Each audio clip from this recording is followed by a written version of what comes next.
यहाँ पर जातीय हिंसा और दो ग्रुपों के बीच में हिंसा की शुरुआत हुई।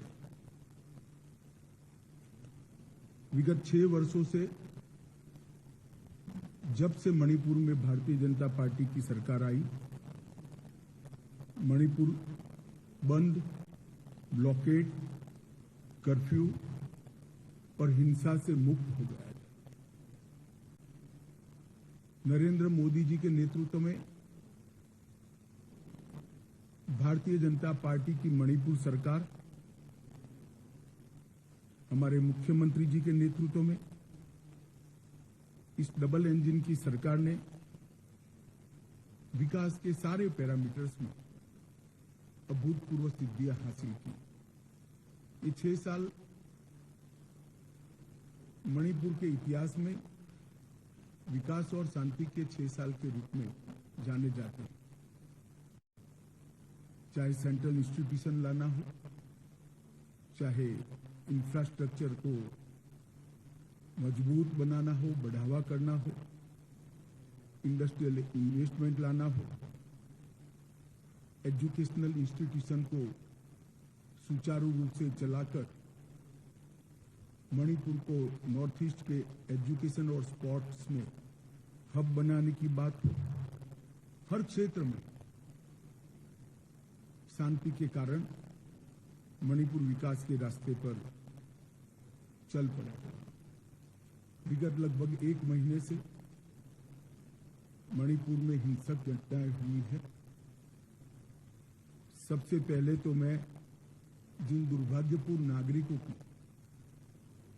हाल की हिंसा में मृत्यु हुई है, इस सभी के परिवारों के प्रति देश के प्रधानमंत्री जी की ओर से, मेरी ओर से और भारत सरकार की ओर से इनके प्रति संवेदना व्यक्त करता हूं।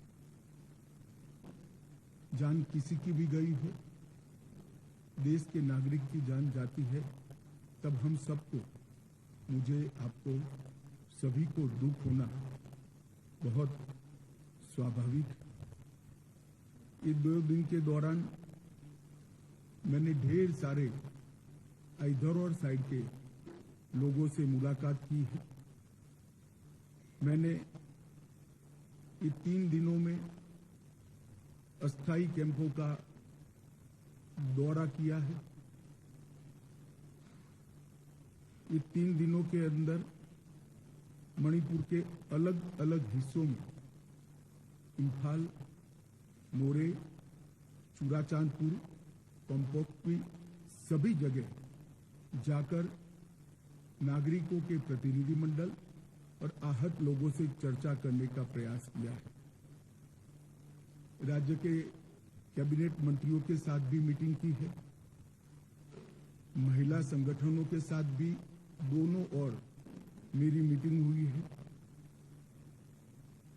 मतई समुदाय के लगभग 22 सीएसओ को मैं मिल चुका हूं। इसी प्रकार से कुकी समुदाय के भी 25 से ज्यादा सीएसओ के साथ मेरी मीटिंग हुई है।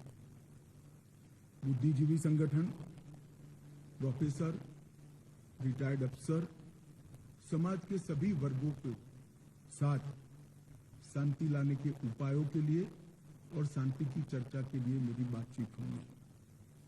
अलग अलग 11 पॉलिटिकल पार्टियों के नेताओं के साथ भी मेरी डिटेल चर्चा हुई है। ओलंपियंस और राष्ट्रीय खेलों में खेले हुए खिलाड़ियों से भी मेरी चर्चा हुई है और सभी पार्टी के चुने हुए प्रतिनिधियों से भी मेरी चर्चा हुई है। 2 राहत कैंपों में मैं गया। दोनों राहत कैंप में स्थिति का जायजा भी लिया है और अलग अलग स्तर के भारत सरकार और मणिपुर सरकार के अधिकारियों की, सिविल अधिकारियों की और सुरक्षा बलों की मीटिंग भी मैंने की है। हमने ढेर सारे फैसले भी किए हैं जो आज मैं बताना चाहूंगा। भारत सरकार विगत 1 महीने से चलती हुई हिंसा होने के कारण और हिंसा में किसकी जिम्मेदारी है, इस सभी की जांच के लिए हाईकोर्ट के चीफ जस्टिस स्तर के रिटायर्ड न्यायाधीश का न्यायिक आयोग गठित कर जांच करेगा और ये जांच भारत सरकार की ओर से कराई जाएगी। भारत सरकार मणिपुर के गवर्नर साहिबा की अध्यक्षता में एक शांति समिति का गठन करेगी, जिसमें सभी का समावेश होगा। उद्योगपति भी होंगे, खिलाड़ी भी होंगे, राजनीतिक दलों के प्रतिनिधि भी होंगे, चुने हुए प्रतिनिधि भी होंगे और अलग अलग सिविल सोसाइटी ऑर्गेनाइजेशन के प्रतिनिधि भी सभी प्रकार के होंगे। मणिपुर में अभी ढेर सारी एजेंसियां सुरक्षा की दृष्टि से काम कर रही है। उनके बीच में बेहतर समन्वय के लिए एडवाइजर श्री कुलदीप सिंह जी, जो कि रिटायर्ड डीजी सीआरपीएफ हैं, उनकी अध्यक्षता में इंटर एजेंसी यूनिफाइड कमांड की व्यवस्था आज से ही हम रचना में लाएंगे, जो सभी एजेंसियों के बेटर कोऑर्डिनेशन के लिए, पक्षपात विहीन कोऑर्डिनेशन के लिए इनकी अध्यक्षता में काम होगा। जितने भी केस रजिस्टर किए गए हैं, इसमें से 5 केस चयनित किए गए हैं और 1 केस इन जनरल कॉन्स्पिरेसी का रजिस्टर्ड कर ये 6 केसों की जांच सीबीआई का विशेष दल करेगा, जो भारत सरकार के तत्वाधान में किया जाएगा। और मैं सभी मणिपुर वासियों को विश्वास दिलाना चाहता हूं, किसी भी पक्षपात और भेदभाव के बगैर हिंसा के मूल तक जाकर आने वाले समय में कभी हिंसा न हो, इस प्रकार की एक न्यूट्रल जांच और दोषियों को दंडित करने की कार्यवाही की जाएगी। एक रिलीफ एंड रिहेबिलिटेशन पैकेज को भी तैयार किया गया है। जितने भी लोगों का जान गया है, वो सभी को 5 लाख रुपया मणिपुर सरकार की ओर से और 5 लाख रुपया भारत सरकार की ओर से 10 लाख रुपया दिया जाएगा। ये राशि डीबीटी के माध्यम से उनके परिवारजनों के सीधे बैंक अकाउंट में ट्रांसफर की जाएगी। जो इंजर्ड हुए हैं, उन इजाग्रस्तों के लिए, जिनकी प्रॉपर्टी का नुकसान हुआ है, उन लोगों के लिए भी एक रिलीफ एंड रिहेबिलिटेशन पैकेज तय कर लिया गया है, जिसकी डिटेल घोषणा कल भारत सरकार के गृह मंत्रालय से हम करेंगे। मणिपुर की जनता को चीज वस्तुओं की कमी न हो, इसके लिए 30,000 मैट्रिक टन नियत कोटा से एक्स्ट्रा चावल भारत सरकार ने यहां पर भेजा है। वो चावल 15,000 मैट्रिक टन के 2 महीने तक 15,000 मैट्रिक टन भेजा जाएगा। गैस, पेट्रोल और सब्जियों की भी आपूर्ति की व्यवस्था कर दी गई है। सारी चीजें ऑन वे हैं और उनके वितरण के लिए सस्ता अनाज की जो दुकान है, इसके अलावे एक अलग से कैंप खोला जाएगा, जहां उनके इलेक्ट्रॉनिक राशन कार्ड से भी अनाज मिलेगा और जिनको परचेस कर चाहिए उसको भी मिलेगा। वहां से सब्जियां भी बांटी जाएगी, दवाइयां भी बेची जाएगी और पेट्रोल पंप कुछ चयनित कर दिए गए हैं, लगभग 15 पेट्रोल पंप, जो दिन रात खुले रहेंगे, जिससे पेट्रोल की किल्लत यहां पर हो न सके। आवाजाही में आप सभी जानते हैं थोड़ी दिक्कत है, इसलिए खोनसेंग रेलवे स्टेशन अभी पूरा नहीं बना है, मगर लाइन तैयार हो गई है। तो हमने टेम्पररी प्लेटफॉर्म बनाने का निर्णय किया है, जो एक ही सप्ताह में बन जाएगा। तो रेल से भारत के बाकी हिस्सों से मणिपुर की आपूर्ति करने के लिए ये बहुत बड़ी सुविधा होगी। युद्ध स्तर पर ये प्लेटफॉर्म बनाने की कार्यवाही कल से ही शुरू हो गई है। मैं आशा करता हूं कि 4-5 दिन के अंदर ही हम रेल के माध्यम से यहाँ आपूर्ति शुरू कर देंगे। तो रेल जब आना शुरू होगी तो चीजों की कमी में बहुत सुधार हो जाएगा। दोनों ओर लोग शिफ्ट हो गए, इसके कारण मेडिकल डॉक्टर की भी असुविधा विशेषकर कुकी भाइयों के क्षेत्र में हुई है। भारत सरकार ने 8 टीमें, जिसमें 20 डबल ग्रेजुएट डॉक्टर होंगे, वो डॉक्टरों के साथ उनकी टीमें भी होंगी। वो टीमें वहां से रवाना हो चुकी है। 3 टीम पहुंच चुकी है और 5 टीम आज शाम तक यहां रिपोर्ट कर देगी, जो मोरे, चूड़ाचांदपुर और कॉम्पॉक्टी के एरिया में क्षेत्रों में मेडिकल सुविधाओं का काम करेगी। और बाद में इम्फाल में भी अगर ये क्राइसिस होती है तो असम सरकार के डॉक्टर लाने की भी हमने व्यवस्था की है। कॉम्पिटिटिव एग्जाम और शिक्षा में मणिपुर के विद्यार्थियों को कोई व्यवधान न हो, इसलिए भारत सरकार के शिक्षा विभाग के उच्च अधिकारी आज यहां पहुंच चुके हैं। उनका और मणिपुर के शिक्षा विभाग के अधिकारियों का मीटिंग होने के बाद एक कॉन्क्रीट प्लान, जिससे कि बच्चों की पढ़ाई लिखाई बाधित न हो, उसको हम बनाएंगे, जिसमें ऑनलाइन एजुकेशन, ऑनलाइन एग्जामिनेशन और डिस्टेंस टीचिंग की भी व्यवस्था की जाएगी। ये सारी व्यवस्था को हम 2 दिन के अंदर एक फाइनल स्वरूप दे देंगे, जिससे बच्चों की शिक्षा में और एग्जामिनेशन में किसी भी प्रकार का व्यवधान न हो। कोर्ट में मणिपुर के कुछ हिस्सों से आने में तकलीफ है। हम हाईकोर्ट के साथ चर्चा कर रहे हैं।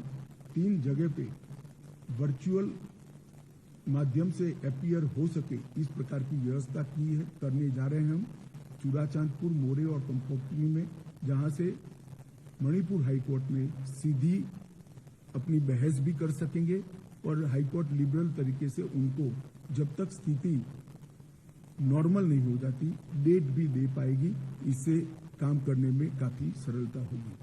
आवाजाही की सरलता से के लिए ये तीनों क्षेत्रों से एक अस्थायी हेलीकॉप्टर यातायात की व्यवस्था भी हम करने जा रहे हैं, जो सिर्फ 2000 रुपया पर पर्सन के रेट से इन लोगों को एयरपोर्ट तक छोड़ देगा।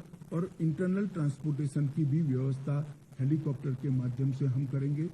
भारत सरकार और मणिपुर सरकार ने हेलीकॉप्टर सेवा का बाकी खर्चा भारत सरकार और मणिपुर सरकार उठाएगी, जैसे सुदूर क्षेत्रों में आवागमन में किसी भी प्रकार की कोई दिक्कत न हो।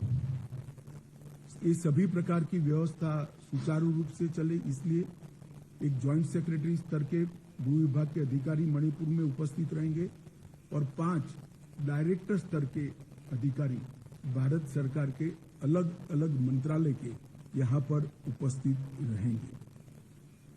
परमानेंट सॉल्यूशन के लिए हमने म्यांमार और मणिपुर की बॉर्डर पर पहले ही ट्रायल बेस पर 10 किलोमीटर बाड़ लगाने का, फेंसिंग करने का काम हमने पूरा कर लिया है और 80 किलोमीटर के काम को हमने टेंडरिंग कर चुके हैं और बाकी की बॉर्डर की हम सर्वे भी चालू कर रहे हैं। और पड़ोस के देश से आने वाले लोगों की बायोमेट्रिक्स और आई इंप्रेशन लेने का भी काम चालू है, जिससे आने वाले दिनों में उकसावे से यहाँ पर हिंसा न हो। मेरी सभी मणिपुर वासियों के से अपील है कि आप कृपया अफवाहों पे ध्यान न दें। अफवाहों के निरसन के लिए यहाँ पर कुछ टोल फ्री नंबर बनाए गए हैं। इधर और साइड से शांति बनाए रखें। मणिपुर में शांति के कारण विकास का एक नया युग 6 साल से चल रहा था। कोर्ट के एक फैसले के कारण, थोड़ी मिसअंडरस्टैंडिंग के कारण ये मनमुटा हुआ है। मुझे भरोसा है कि मणिपुर की जनता आपसी सद्भाव के साथ चर्चा कर जल्दी इसका निपटारा लाएगी। जहां तक केंद्र सरकार का सवाल है, मैं एक स्थिति स्पष्ट कर देना चाहता हूं। मैं सू ग्रुप वालों को भी एक कठोर संदेश देना चाहता हूं कि सू एग्रीमेंट का किसी भी प्रकार का वायोलेशन, किसी भी प्रकार का विचलन बहुत सख्ती से साथ लिया जाएगा और वो समझौते के भंग के रूप में लिया जाएगा। तो कृपया समझौते की सभी शर्तों का कठोरता से आप पालन करिए। आज से हम इसको बहुत स्ट्रिक्टली मॉनिटर करेंगे और जिन लोगों के पास हथियार हैं उनसे भी मैं अपील करना चाहता हूं कि अपने अपने हथियार पुलिस के सामने सरेंडर कर दें। कल से पुलिस कॉम्बिंग ऑपरेशन करेगी और कॉम्बिंग ऑपरेशन करने के बाद जिनके पास से हथियार मिलेंगे उन पर कठोर न्यायिक धाराएं लगाई जाएंगी। तो मेरा सभी से अपील है कि जिनके पास हथियार हैं वो सभी लोग पुलिस के सामने अपने हथियारों को सरेंडर कर दें। मैं सभी सिविल सोसाइटी ऑर्गेनाइजेशन से भी निवेदन करना चाहता हूं कि अफवाहों पर ध्यान न दें। समय शांति बनाने का है, समाज के अंदर सद्भावना बढ़ाने का है और जिस काम के लिए आप लोगों ने ऑर्गेनाइजेशन बनाया है मैं मानता हूं वो काम यही है। तो आप लोग कृपया दोनों साइड से शांति बनाने का, चर्चा का और सद्भाव बढ़ाने का माहौल बनाए, ऐसी मेरी आप सबसे विनती है। धन्यवाद। एक आराम से करिए, बैठकर करिए।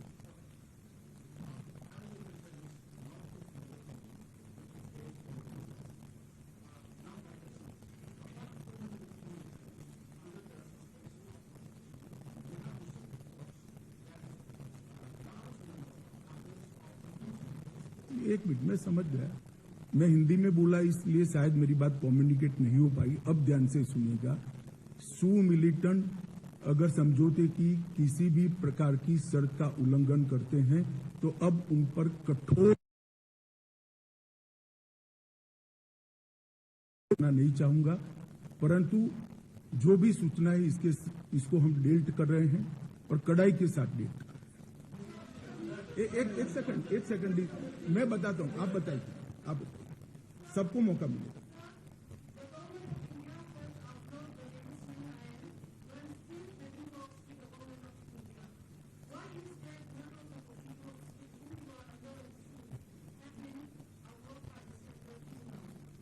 देखिए, हमारी बातचीत सभी से चल रही है। नॉर्थ ईस्ट में अब तक 15 अलग अलग हथियारी ग्रुपों से हमारा समझौता हो चुका है। 8,000 से ज्यादा लोग सरेंडर हो चुके हैं। नरेंद्र मोदी सरकार बनने के बाद 2014 से लगभग 8,000 उग्रवादी हथियार डालकर मेन स्ट्रीम में आए। बाकी लोगों से भी बातचीत चल रही है। ये सभी से बातचीत एक उच्चतम स्तर पर गृह मंत्रालय कर रहा है, मगर जब कॉम्प्लेक्स पोजीशन होती है, 50-50 साल पुराने मसले होते हैं, इसका निपटारा लाने में समय लगता है। एक सेकंड, सबको कहें।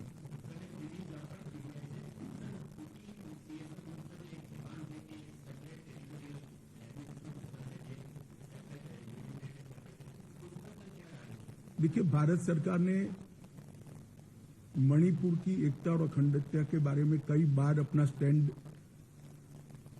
घोषित किया है। इसमें हमारा कोई बदलाव नहीं है। मैं अभी कोई ऐसी बात करना नहीं चाहता जिससे शांति में दखल पड़े। और मेरा आपसे भी निवेदन है कि हेडलाइन बनाने में कृपया ऐसे सवाल मत पूछिए जिससे इधर और साइड पर एग्रेशन बढ़े।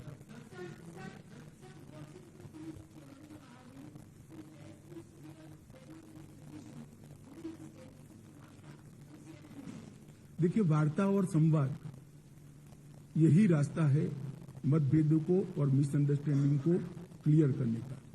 मुझे लगता है एक बार राज्यपाल महोदया की अध्यक्षता में पीस कमेटी घूमकर सबको सुनेगी। मैंने भी सुना है, काफी सारी चीजें आई हैं। मैंने एक दूसरे के साथ कम्युनिकेट भी किया है, एक दूसरे के ग्रीवेंसेस को। वो दोनों ग्रुप भी अभी अपने यहाँ इस पर विचार कर रहे हैं। एक बार वार्ता शुरू होगी तभी मिसअंडरस्टैंडिंग क्लियर होगी। एक सेकंड, सबको मैं बताऊंगा भाई।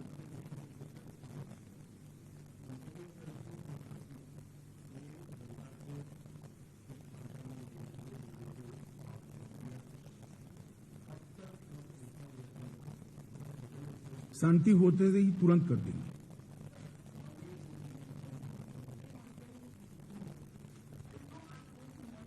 देखिए, ये एग्जामिनेशन नहीं है, सिक्योरिटी रिलेटेड चीजों का इस प्रकार से जवाब नहीं दिया जाता है। आप भी जरा सोचिएगा कि सवाल कैसे पूछने चाहिए। धन्यवाद।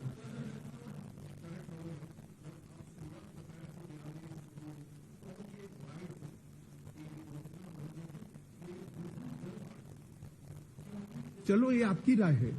मैंने मेरी राय बता, सुनिए ना, यहाँ बहस नहीं हो सकती।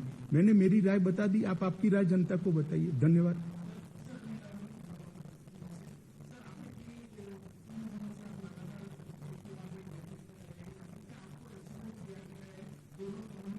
जी, मुझे दोनों कम्युनिटी के सीएसओ के माध्यम से विश्वास दिलाया गया है कि जो मिसअंडरस्टैंडिंग है इसको हम जल्दी ही निपटारा करेंगे, और दोनों कम्युनिटी ने अपनी अपनी जनता के साथ बातचीत करना भी शुरू कर दिया। इसकी ग्राउंड रिपोर्ट भी मिलती है। मैं बहुत ऑप्टिमिस्टिक हूं कि जैसे ही राज्यपाल महोदय की अध्यक्षता में एक कमेटी घूमकर सबसे चर्चा करना शुरू होगी, समाधान निकल आएगा। एक सेकंड।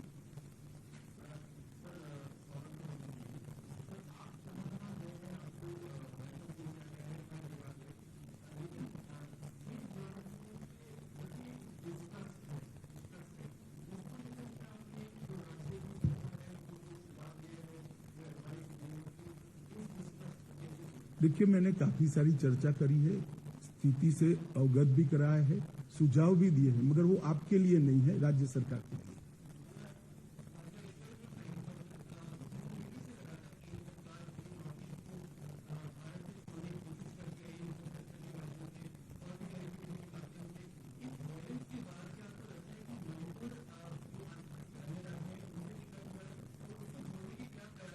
ये टेम्पररी फेज है। यहाँ स्थिति सामान्य बहाल होने के साथ ही मणिपुर पहले की तरह विकास के रास्ते पर चला जाएगा, मुझे पूरा विश्वास है। मैडम, आपने एक बार पूछ लिया ना,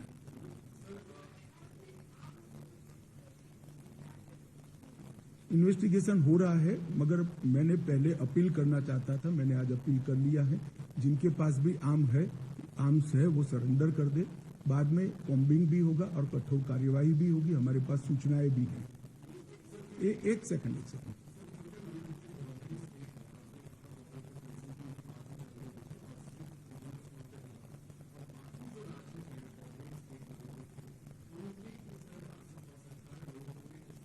पहले मेरी बात पूरी आप सुन लीजिए। 10 किलोमीटर बॉर्डर फेंसिंग हमने ट्रायल बेस पर किया है और इसके आधार पर 80 किलोमीटर और कर रहे हैं। बाकी का सर्वे चल रहा है। और जहां तक बाकी स्टेटों का सवाल है, जहां जहां प्रॉब्लम होगी भारत सरकार जरूर सोचेगी रिपोर्ट के आधार पर।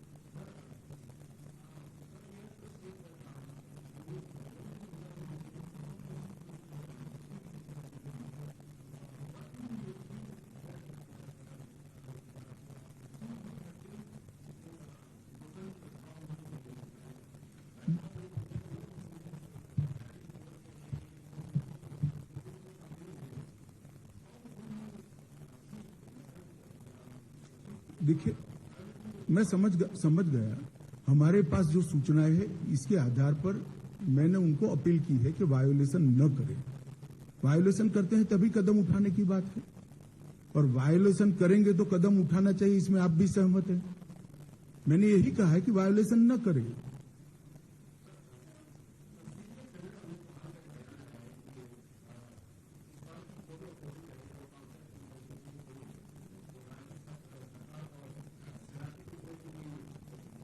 ना जी, मैंने पहले ही कहा है नस्ली हिंसा है।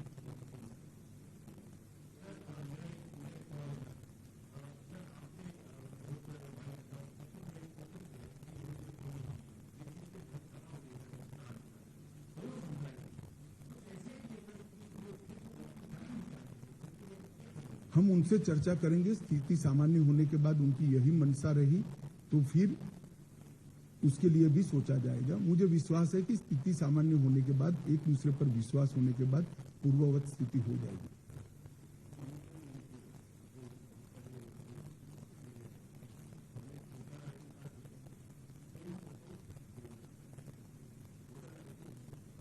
मैंने इसीलिए कहा कि सबके थंब इम्प्रेशन और आई इम्प्रेशन लेने की शुरुआत ऑलरेडी कर चुकी है भारत सरकार, सिर्फ मणिपुर नहीं, सभी राज्यों में।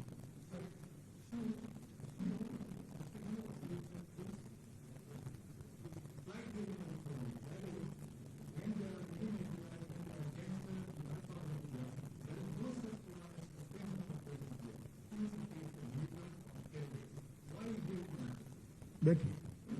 ऐसा है कि सस्पेंशन ऑफ ऑपरेशन की कुछ कंडीशंस है, तो इसको मानना चाहिए, तभी तो सस्पेंशन ऑफ ऑपरेशन रहता है। अगर कंडीशन टूटती है तो दोनों ओर से टूटेगी। फिर मैं आपसे बहस नहीं कर सकता, मैंने मेरा जवाब दे दिया।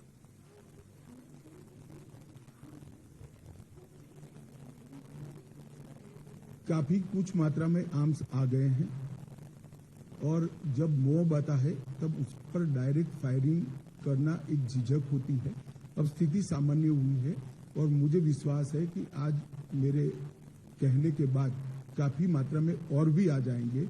नहीं आएंगे उसको हम कठोरता के साथ कॉम्बिंग करके ढूंढेंगे।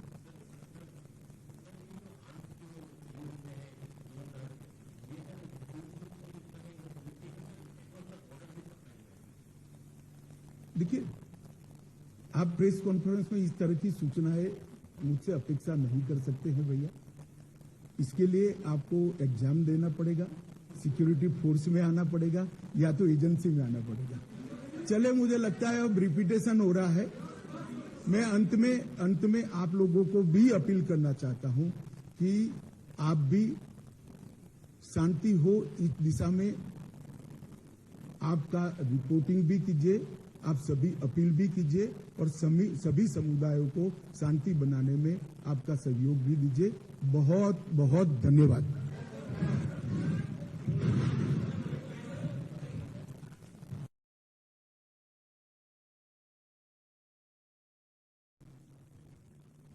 मणिपुर के अशांत इलाकों का दौरा कर रहा हूं। मणिपुर की हाल की स्थिति की जानकारी देने हेतु इस प्रेस वार्ता का आयोजन किया गया है।